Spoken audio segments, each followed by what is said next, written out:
So you wanna be the king of games, but your matches all end the same. I've got just what you need. Feel free to SMD. Hey everybody, Joseph Rothschild here, aka MBT, here with the premiere episode of SMD, the quick and dirty way for filthy netdeckers to no-skill their way up the Master Duel ladder. Today we're taking a look at SYNCHRON ELDLICH. Now, Master Duel has been out for about half a week at this point, which is an eternity for the sweaty tryhards that populate ladder, and as a result they've discovered the eternal truth of this game. Best of ones have a lot of problems.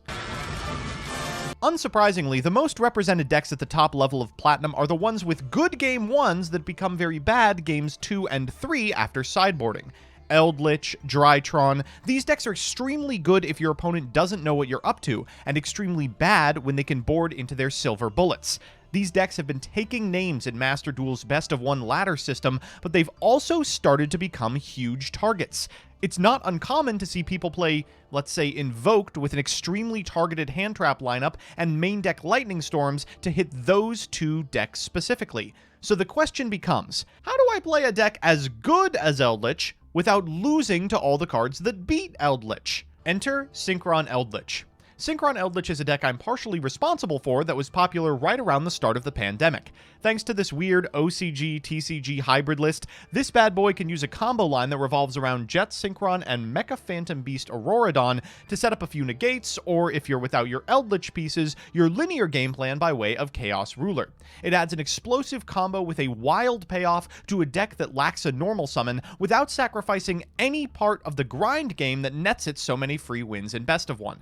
I should note, I'm also playing a very low investment version of this combo. If you don't mind more bricks, you can play the pieces necessary from everything from Coltwing setups to VFD boards. So with that, let's get into the card by card. First up is Effect Veiler. This just happens to be the 40th card, but it's also pretty good as a singleton in order to go into Selene into access code lines. After that, we've got a copy of Deskbot 001. This is a soft garnet in that it doesn't really matter if you draw it. Because your starter is usually Jet Synchron, you can send it to the graveyard for Jet Synchron's cost, summon another Jet Synchron with the Halqifibrax, and make a Auroradon that way completely fine.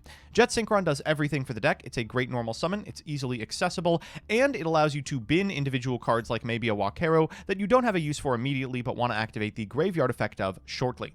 After that, we've got 3 copies of Max C, pretty standard, 1 copy of Mecha Phantom Beast O-Lion, I cannot believe they let this card off, and 3 Ash Blossom and Joyous Spring.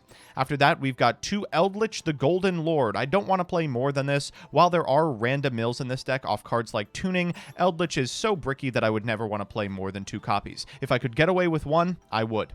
After that is Tuning. This adds a Synchron from your deck to your hand and mills a card. When you mill something like a Scarlet Sanguine off this, you feel like the biggest sack in the universe. 3 copies of Pot of Prosperity, 2 copies of Cursed Eldland, 2 copies of Called by the Grave, 3 of Infinite Impermanence, Eldlixir of Scarlet Sanguine, Solemn Judgment, 3 Wakero, and 3 Conquistador. Of course, we've got the Fiend's Imperial Order in here as well. You don't play enough spells to really care about what you're drawing past turn 1. In the extra deck, we've got the payoffs for the 001 into Auroradon line, Herald of the Arclight and Borreload Savage Dragon. Now that's 2 negates, and Herald is a little weird insofar as a lot of normal summons can beat it up without triggering the negate, but it also complicates some things like Forbidden Droplet. If you don't want to go into Borreload Savage Dragon or expect your opponent isn't playing a card like Nibiru, Chaos Ruler the Chaotic Magical Dragon is really, really good. It functionally mills the top 5 cards of your deck, occasionally adding a card like Effect Veiler to your hand in the process. Milling trap cards in this deck is a great way to get your Eldliches into rotation if you don't have them already. We're playing 1 Super Dreadnought Cannon Gustav Max and 1 Super Dreadnought Cannon Juggernaut Liba. These are just to edge out corner cases. Gustav Max is good for doming the last 2,000 life points. Frequently, this deck will end up at a position where all it's got left in the tank are a couple of Eldliches, and that's a great way to make the difference. Liba just outs pretty much anything that only can be destroyed by battle.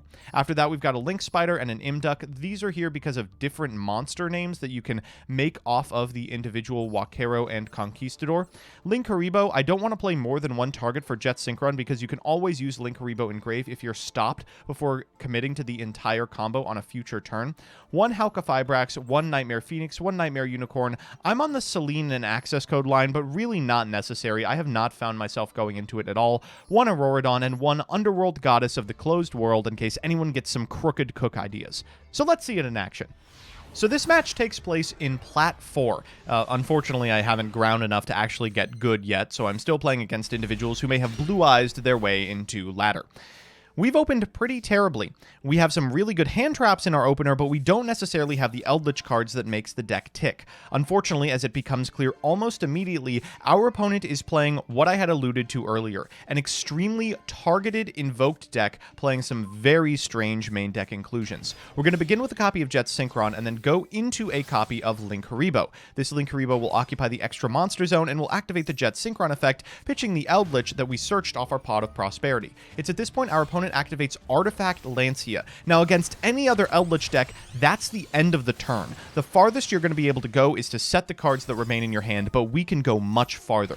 We're going to be able to go from Crystron Halqifibrax into a Deskbot 001. From here, we can make the 3-material Mecha Phantom Beast Auroradon. Now, on summon, Auroradon will summon 3 tokens to our side of the field. Because 2 machines were summoned to our side of the field at the same time, our Deskbot 001 in Graveyard triggers and special summons itself. We'll activate Auroradon's effect, pitching itself and a token for an O-Lion. That's the 8 stars necessary to make, you guessed it, Borreload Savage Dragon. Now, Borreload Savage Dragon is going to trigger, targeting the Auroradon in the graveyard, and O-Lion will trigger chain blocking it in case our opponent has something silly with which to negate it.